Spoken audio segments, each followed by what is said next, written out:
Hey, Mel's 602ers, Dr. Palermo with a week 2 message for you about a variety of stuff, but some of the high points that I want to touch on. Really enjoyed watching your introductory videos. About half of you have loaded those now, and I appreciate that. I didn't give you any instruction about how to do that. The technology didn't teach you that at all.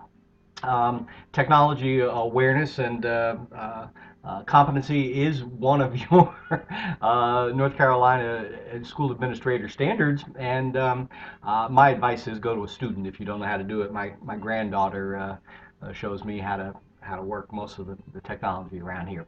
So make a brief video and upload it if you have not already. Also, on the course launch page is this GW enrollment verification activity. This is an online class, and you must verify that you are here and participating by completing this brief check. So do that, please, or you're going to get dropped from the class. Log in, complete the enrollment verification. Enjoyed your videos. What else? Well, let me switch over to the week 2 page and tell you that I've also heard feedback from many of you about your evidences and the fact that you were very conscientious during 601, and that many of you have already completed the peer review process on the APSL-C. That was to start us off, and if you've already done that, you don't need to repeat it. The schedule says STI, student turns into instructor, turns the APSL-C into the instructor during 602. If you've already done that, great. I hope that it's proficient and that you've loaded it into TaskStream already.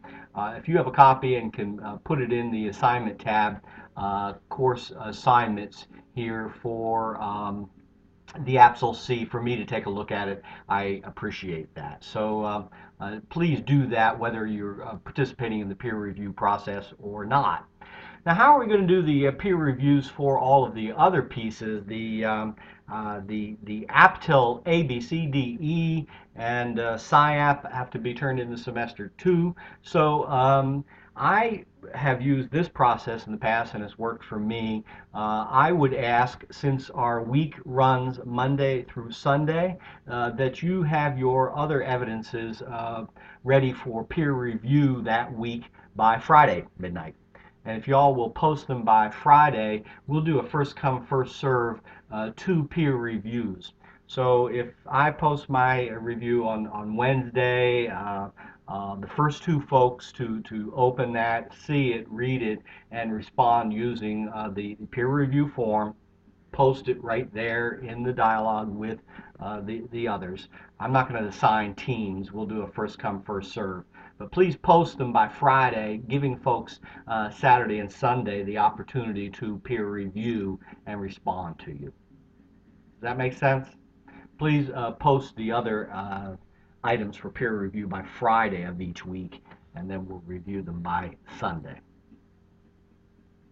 Um, and now we're getting into some content here. Okay, I've been reading Gall, the Gall and Borg about research, and it really does tie into the research that you're asked to do for the APSL C, the best practices for improving student learning, but then also for the APTIL A. This is the one true graduate research paper that I would like to see in APA format that you are required to write for the MELS program. The APTIL A is a lit review. It is a following Borg in Chapter 3, conducting and writing a literature review, explains this in a whole lot better language than I'm about to. But I hope that you do professional reading. I read Ed Leadership each month, and that's a pretty interesting magazine. I read Cap'n sometimes too, and then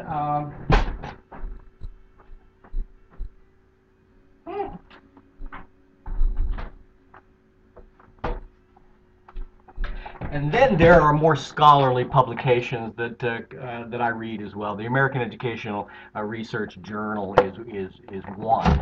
Now, these things are published, and you see most of them online. And I'm going to say something about Bulldog OneSearch in just a minute.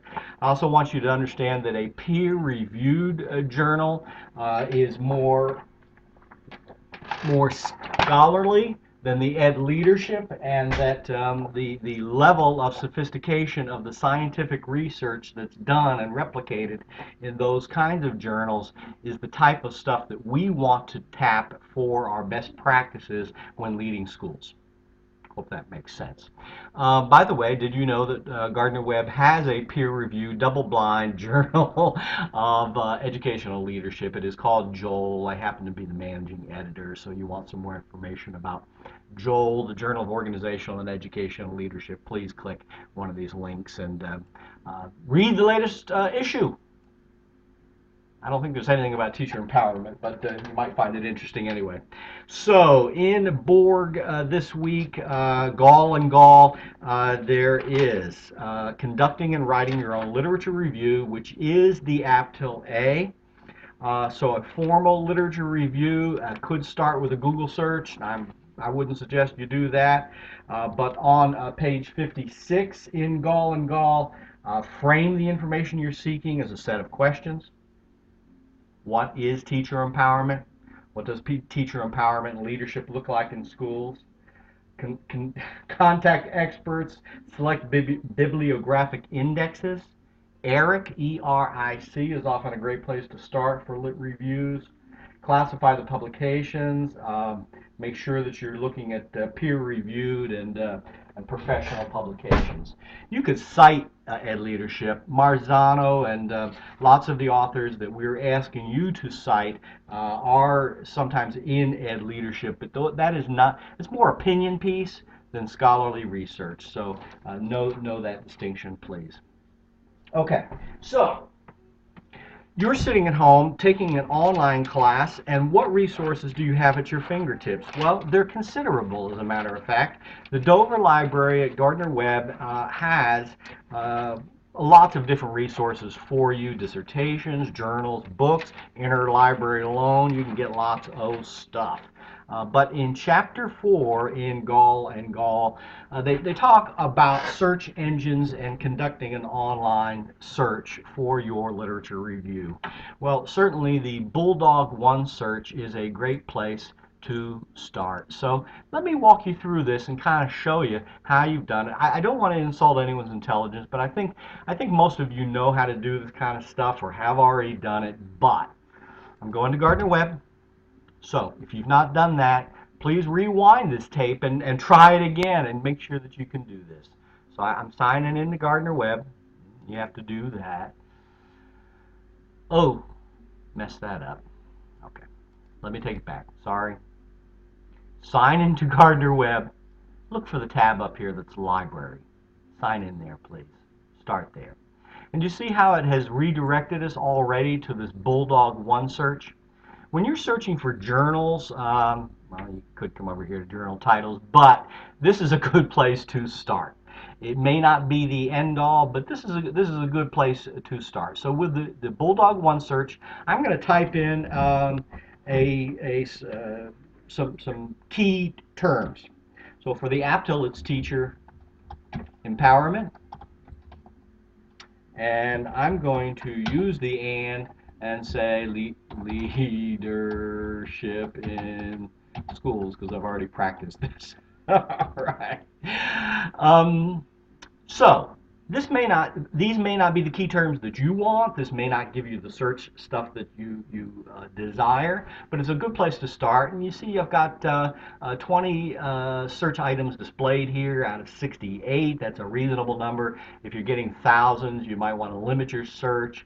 And also be picky here, please. Dissertation, yeah, not so much. Academic journal, it's that could be a good one, but and it is from ERIC, which is a reputable database. You want to not do the Wikipedias and things. Academic journal, teacher empowerment. There, North Carolina charter schools. That's interesting. Scott Imig, he's from UNC Wilmington, and I kind of recognize that name. That might be an interesting thing to tag and come back and look at later.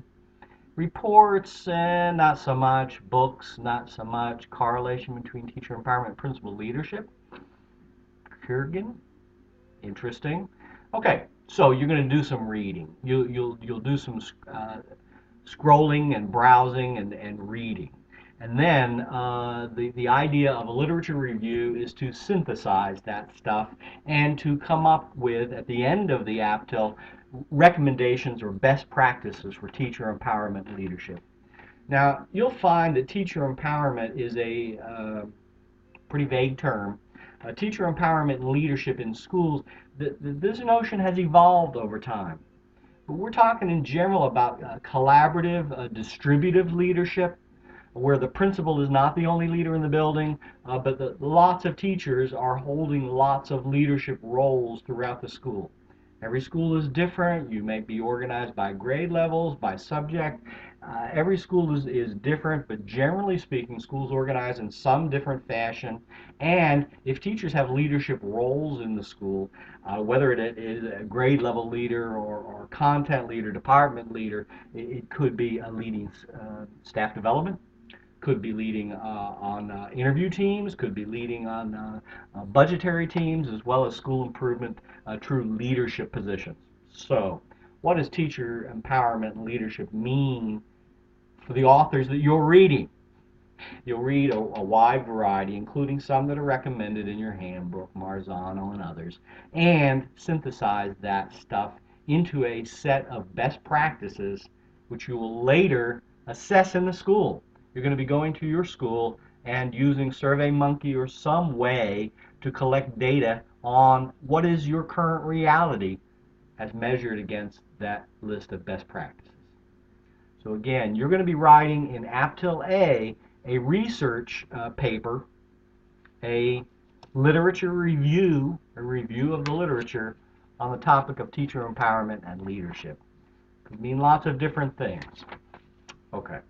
So I hope that very brief overview about search engines was helpful. If not, please go back and see and watch some of the items that are listed in the week 1 link here to the Dover Library. Natalie Bishop is a librarian at Gardner-Webb, and this series on Graduate School Research Guide, finding articles, finding journals, ProQuest Flow. These are all great little videos walking you through this process again. So watch the Natalie videos if my introduction to online search engines was not so helpful to you. What else for week 2? Again, I'm referencing the readings here, Gall, Chapter 3, Conducting the Lit Review, and 4, the search using search engines. Please do use the Bulldog One search to tell us what you're looking at in APTEL A for best practices of teacher empowerment and leadership. Post your APSL C, please. And I'm going to post one other article here. Well, I'll add to your resource file about APTEL as we go along. Please write to me if you have any questions. That's our video for this week. I hope that you have luck doing the research. And again, first come, first serve on the peer review process. Thanks. Have a great week.